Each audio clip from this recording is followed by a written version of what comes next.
impresso lá no Brasil tem que estar todo dia remarcando lá, né? Eu queria, Ursh, até aproveitando esse primeiro gancho, dessa raiva que as pessoas tinham nas épocas pré-Plano Real dos remarcadores de preço e também dos É sério comerciantes, isso? né? Que eram os culpados Ah, pela tá. remarcação de preços. Eles falavam assim, nossa, o comerciante inescrupuloso tá aumentando o preço do feijão, sendo que o governo já falou que não pode porque tinha tabelamento de preços.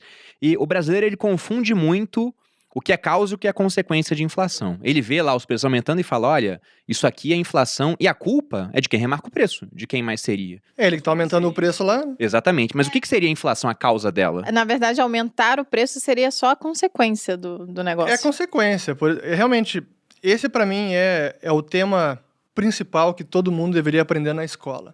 E sabe que isso não é apenas brasileiro. Acho que no mundo inteiro não sabem a real causa da inflação, que é a perda de poder de compra do dinheiro. O dinheiro vale cada vez menos. E o aumento dos preços é a consequência. Então esse é o sintoma. E o Roberto Campos, o avô do Roberto Campos Neto, atual presidente do Banco Central, ele falava isso bastante. Tem várias entrevistas dele onde ele dizia que era importante identificar o real culpado, porque se a gente entende que quem remarca o preço e quem está aumentando o preço é o empresário, é claro que ele que é o culpado pela inflação, é óbvio. Mas se a gente entende que a inflação, na verdade, é a expansão monetária, que é o aumento da quantidade de dinheiro em circulação, aí o culpado é o governo. E a resposta que você dá a isso é completamente diferente. Exato. E por isso que a gente via nos anos 80, com o Plano Cruzado, quando teve congelamento de preços, a gente via os fiscais do Sarney, né?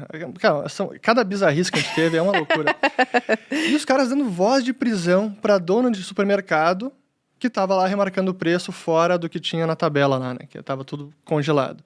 Mas essas são algumas das loucuras que a gente viveu. Mas por isso que é fundamental entender a causa da inflação, que é o aumento da quantidade de dinheiro em circulação. E quem emite o dinheiro no país é o governo. Ele tem o monopólio de emissão de moeda, então a gente precisa apontar o dedo para ele. Até ontem eu vi um tweet do Arthur Lira, presidente da Câmara, falando sobre Petrobras. Tudo tá caro, gasolina, o gás, não sei o quê. E a Petrobras, não sei. A Petrobras, vamos lembrar que a Petrobras é dos brasileiros. Os brasileiros são seus acionistas. Temos que ver o que está acontecendo. E eu compartilhei o tweet dele respondendo o seguinte, ó, não é tudo que está mais caro, é o real que está muito mais barato. É ele que está valendo cada vez menos e por isso que os preços dos produtos estão aumentando. Então, investigue Banco Central, não é a Petrobras, mas... Ele te respondeu ou não? Não respondeu. Obviamente não. Mas então a gente tem que explicar o porquê que o governo imprime mais dinheiro. Aí Exato. É grande.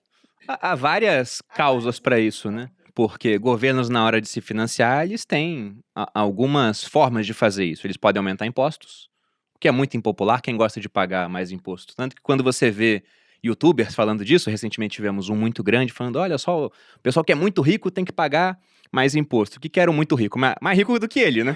Exato. Botava lá uma faixa dele, não. Botou uma escadinha lá e falou, olha, eu tô mais perto desses caras aqui, né? Se você tem 10 milhões, você tá perto deles do que do bilionário. Só que se fosse uma faixa onde você tinha lá na ponta o Saverin, que é o mais rico do Brasil, e na outra ponta a pessoa mais pobre do Brasil, em número de pessoas ele estaria muito mais próximo do Saverin do que das pessoas mais pobres.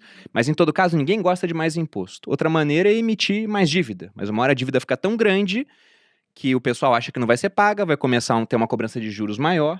E a terceira forma, quase que indolor no começo, seria essa de criar mais dinheiro. É o imposto oculto, né? Porque é muito difícil de identificar. E como as pessoas não entendem que a inflação acaba sendo um imposto, é a forma mais fácil do governo conseguir bancar seus gastos e consegue até responsabilizar os outros pela inflação. Esse que a gente vê os próprios governantes agora, políticos e às vezes até o Banco Central, o vilão da inflação nesse mês é o tomate.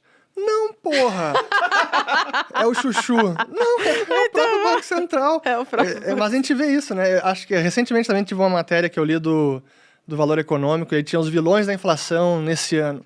E nada sobre o Banco Central, nada sobre política monetária, nada sobre o governo, só os produtos que estão aumentando de preço. É a forma errada de enxergar o problema. E é que a gente não consegue resolver, né? Não, eu vi outro dia, você colocou no seu canal um vídeo, era de um assessor do presidente Biden nos Estados Unidos. Sim. Falando, veja bem, que a inflação agora lá fora também tá alta, tá na casa dos 5%. E ele falando, olha, tá em 5% de inflação, mas se a gente excluir tudo que subiu, não é tanto assim, né? Basicamente foi isso que ele falou. E a culpa é da carne de porco, é do frango. E isso aí pode ser culpa dos comerciantes, porque é um oligopólio nesses setores. Então, querendo ou não, por mais que eles tenham criado trilhões de dólares, isso tem um impacto no final das contas, porque o dinheiro, ele está representando bens e serviços É isso aí. numa economia. E se você cria muito dinheiro e você não aumenta essa quantidade de bens e serviços, então o dinheiro perde valor em comparação com isso. Mas não, a culpa nunca é do governo, é sempre do comerciante inescrupuloso. É legal explicar o porquê que o governo imprimiu tanto dinheiro, inclusive os Estados Unidos, né? Agora foi muito por causa da pandemia, né? Teve um monte de coisa, eles queriam ajudar aos, sei lá, pagar as pessoas mais pobres, né? Ajudar, e aí não tinha dinheiro, então eles imprimiram.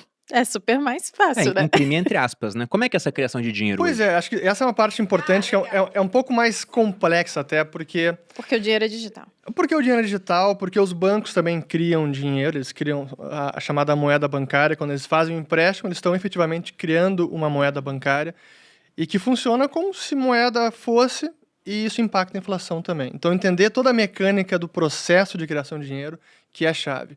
E eu remeto novamente ao Roberto Campos, porque quando ele explicava isso, ele dizia, bom, se a inflação é a expansão monetária, essa é a causa da inflação, qual é a causa da expansão monetária? Porque ele diz que a expansão é a causa causada, qual é a causa causante? Por que estão expandindo a oferta monetária? No passado, no brasileiro, era muito mais fácil identificar. Cara, o governo não tinha nenhum controle, o Banco Central emitia moeda para financiar o governo assim descaradamente, acreditava na conta do governo, na chamada conta movimento, que era uma conta no Banco do Brasil, e que de lá o Tesouro gastava.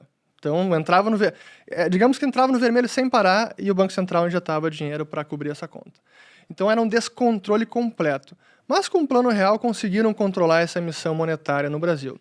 E aí hoje, quando a gente olha essa expansão monetária, parte é a responsabilidade do governo, pelo déficit fiscal e tudo isso, mas tem parte também que é o próprio processo de expansão de crédito. Os bancos emprestando, e quando o crédito vai crescendo na economia, isso vai aumentando a massa monetária. Que até, fazendo um parênteses, porque é um ponto importante, a gente fala, bom, estamos aumentando a quantidade de dinheiro em circulação, mas como é que a gente mensura isso, né? Quais são as formas que a gente consegue medir a quantidade de dinheiro? E essa também é uma dificuldade, porque a gente tem os chamados agregados monetários, aqueles instrumentos que são desde os mais líquidos aos não tão líquidos, mas que acabam funcionando como dinheiro. A gente começa na base monetária, que é o papel moeda impresso e moeda metálica. E as reservas bancárias, que esse é o dinheiro que os bancos têm junto com o Banco Central. Então essa é a primeira mensuração que a gente tem da quantidade de dinheiro em circulação. Seria o M1. A base monetária. Depois o M1, que é o papel moeda em circulação, em poder do público, na sua carteira, que está nas empresas, não que está no cofre dos bancos, mais depósitos à vista. Isso é aquele dinheiro que não rende juros, esse M1. Exato. Aí depois o M2, depósitos a prazo, que já rende juro, depósito de poupança, entra no M2, mas a gente pensa, depósito de poupança é a prazo, mas efetivamente qualquer um consegue pagar alguma coisa com poupança, né? Saca no mesmo dia. Você consegue até no débito automático, Até no dependendo. débito automático. Então, quando a gente olha os agregados e consegue entender como o dinheiro está crescendo na economia, a gente precisa entender quais são os fatores que levaram a essa expansão monetária. E aí tem parte que foi o déficit fiscal e que em 2020 foi realmente um dos grandes fatores foi esse.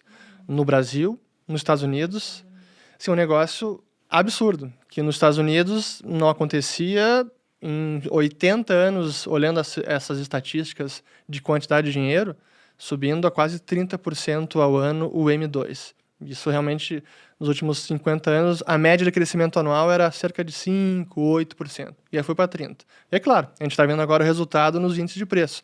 Que é outra coisa importante da inflação, porque os preços, especialmente os preços aos consumidores, quando a gente vê agora o IPCA subindo tudo isso, e lá fora também, isso já é sintoma de causas passadas. Então, a inflação é até um indicador atrasado, porque as causas desse aumento de preços foi no ano passado, não é agora. Então, a gente está olhando um pouco no retrovisor. Os preços de agora é um pouco do que aconteceu no passado. Tem vários pontos aí, né? O IPCA, por exemplo...